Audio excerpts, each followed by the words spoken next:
Bismillahirrahmanirrahim. Assalamualaikum warahmatullahi wabarakatuh. Saya Najwa Safa Nadira. Di sini saya akan menjelaskan materi akidah akhlak tentang akhlak pergaulan remaja. Nah, sebelum itu saya mau bertanya, apa ada yang sudah tahu arti akhlak sendiri itu apa? Jadi, akhlak itu disebut juga dengan adab. Nah, adab itu sendiri menurut bahasa adalah kesopanan, kehulusan, dan kebaikan budi pekerti. Sedangkan menurut istilah, adab adalah suatu ibarat tentang pengetahuan yang menjaga diri dari segala sifat yang salah. Nah, jadi apa nih arti adab pergaulan remaja? Jadi, arti adab pergaulan remaja yaitu segala interaksi sosial baik dalam bentuk ucapan, sikap, atau perbuatan antar sesama. Nah, dalam Islam adab atau akhlak ini juga dibagi juga, yaitu akhlak mahmudah atau disebut juga dengan akhlak terpuji, dan akhlak mazmumah disebut juga dengan akhlak tercela.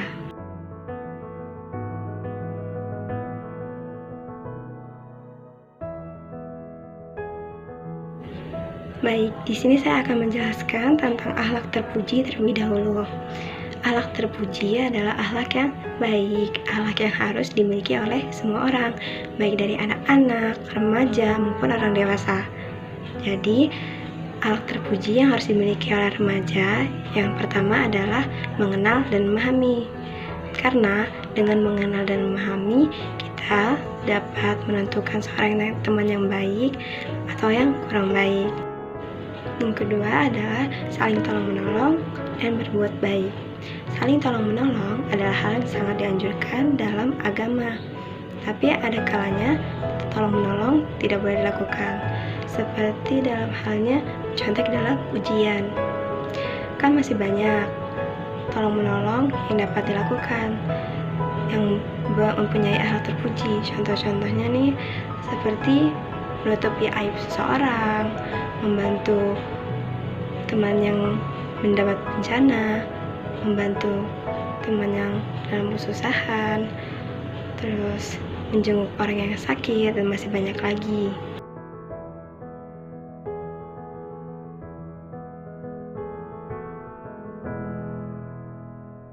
Baik, selanjutnya kita akan membahas tentang akhlak tercela remaja.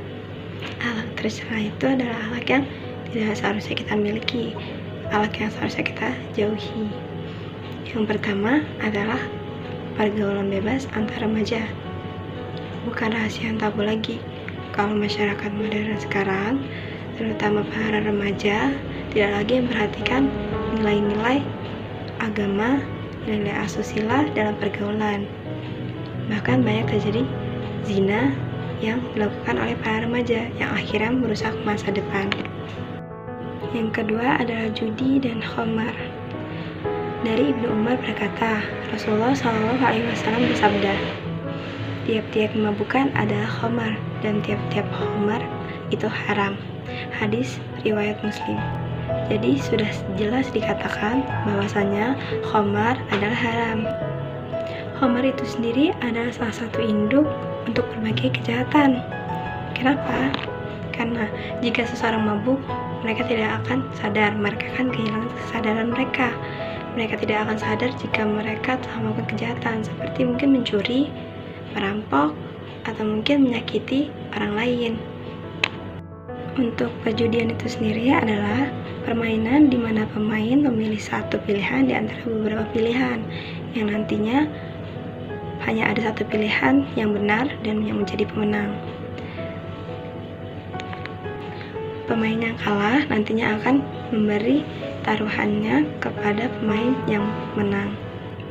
Macam-macam permainan judi yang populer di negara kita, contohnya seperti togel, sabung ayam, judi pertandingan, judi kartu. Nah, judi kartu ini masih ada banyak lagi contohnya, seperti poker, remi, gaple, blackjack, domino, dan lain sebagainya. Yang ketiga ada narkoba. Narkotika di dalam Islam disebut juga dengan hashishi, yang jelas haramnya karena dapat memabukkan. Orang yang mengonsumsi narkoba akan akan mendapat dosa, dan hukuman yang didapatkannya sama dengan orang yang minum khamar. Jenis-jenis narkoba itu ada seperti ganja atau marijuana. Yang kedua ada opiat. Yang ketiga ada kokain. Yang ketiga ada komponen-komponen aktif seperti morfin dan heroin. Obat berbahaya yang dilakukan secara gelap seperti rohypnol, valium, kosadon, megadon, BK, dan sedatin.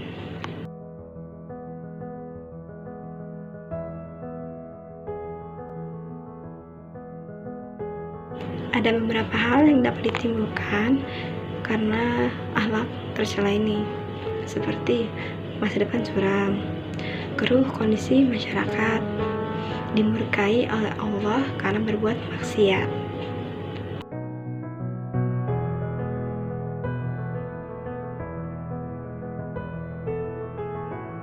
Ada 3 faktor yang dapat mempengaruhi kepribadian remaja.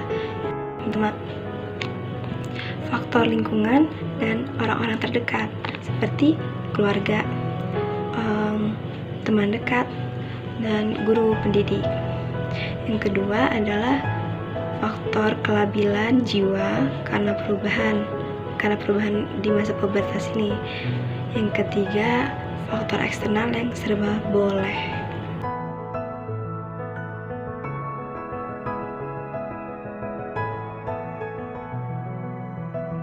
Baiklah, itu saja yang dapat saya sampaikan. Terima kasih atas perhatiannya. Saya akhiri. Wassalamualaikum warahmatullahi wabarakatuh.